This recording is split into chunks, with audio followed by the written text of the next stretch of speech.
Pero Alejandro, ¿cuál es la situación en Tierra Caliente, en Michoacán? También nos acompaña Gilberto Vergara, él es párroco de Aguililla, Michoacán.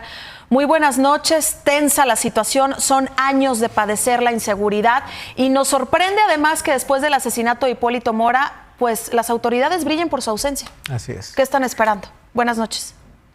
Buenas noches, María Elena, sí, Alejandro. Buenas noches, gracias por este momento de compartir. Pues es que desgraciadamente es eso y es parte del mismo mal, o sea, no es como algo que quedó del crimen organizado o de los males de gobiernos o sexenios anteriores, es algo vivo.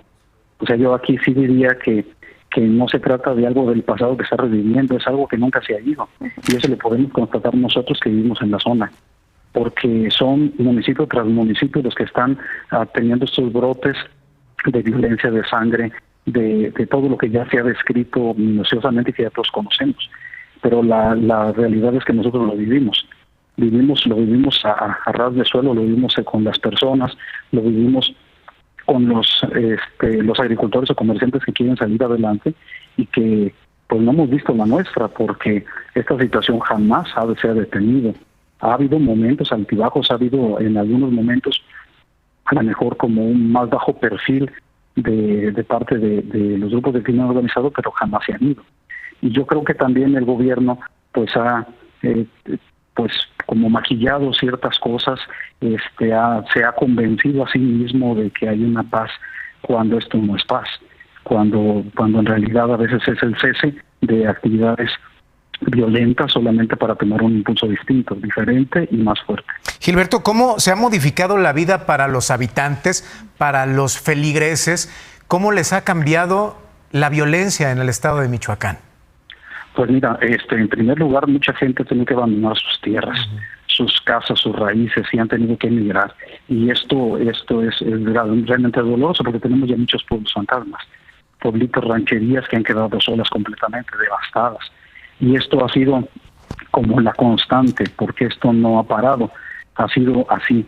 Y te repito, o sea, son brotes en un lugar, luego en otro, diferentes grupos enfrentados, diferente situación, y pareciera como que todo el itinerario de violencia lo va marcando los grupos de crimen organizado a la inactividad del gobierno. O sea, yo creo que todo mal crece cuando quien debe de poner el orden no lo hace. Entonces, eso es lo que nos ha estado pasando siempre. Y ese es el diario vivir nuestro.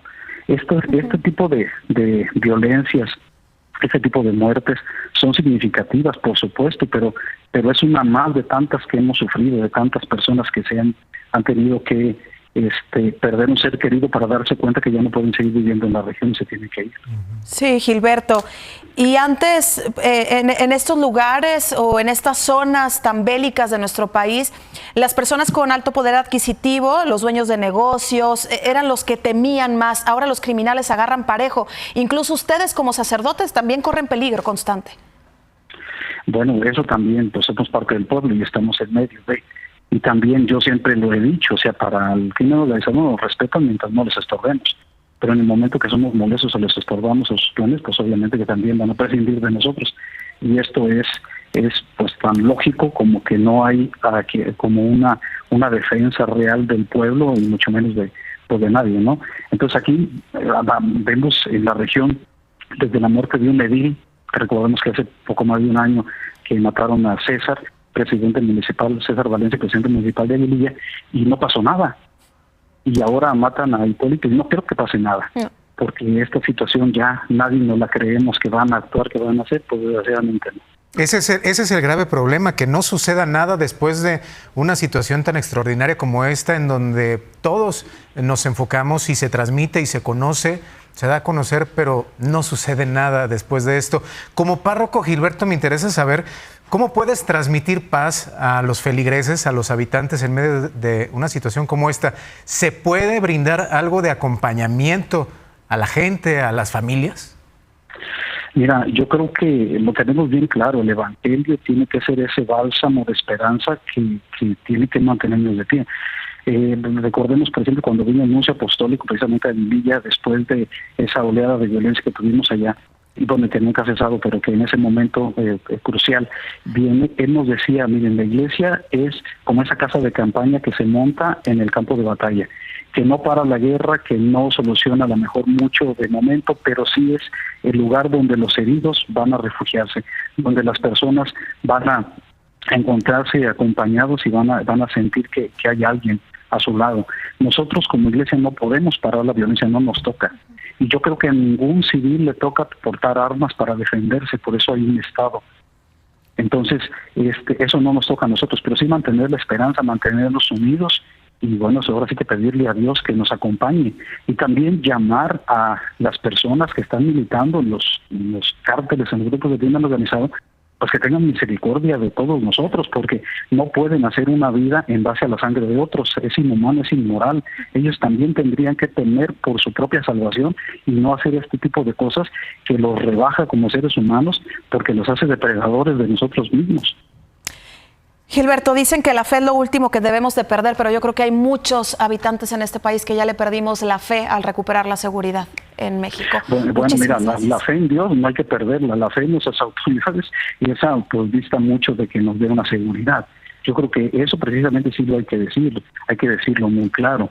O sea, las autoridades no han demostrado eficacia, no lo han demostrado, y por lo tanto, pues que creamos en que hay un verdadero y auténtico Estado de Derecho. Yo creo que eso sí ya quedó en la historia. Nosotros sabemos que no, que vivimos bajo la ley, pero la ley de los grupos de crimen organizado, vivimos bajo su agenda, vivimos bajo su avance, en eso sí, o sea, el Estado completamente ha perdido credibilidad. Incluso las Fuerzas Armadas, que es la institución más fuerte que nos quedaba en el país, ahora pues se ve muy ninguneada, ya la hemos visto de muchas maneras, y ahora por inactiva pues se ve también atacada por la misma población que les gritan cosas. Gilberto Vergara, muchísimas gracias por estar con nosotros, platicar, y le enviamos un abrazo reconfortante. Ojalá pudiéramos mitigarles ese miedo, ese temor. Muchísimas gracias, excelente noche. Muchas gracias, María Elena. Buenas noches, Alejandro.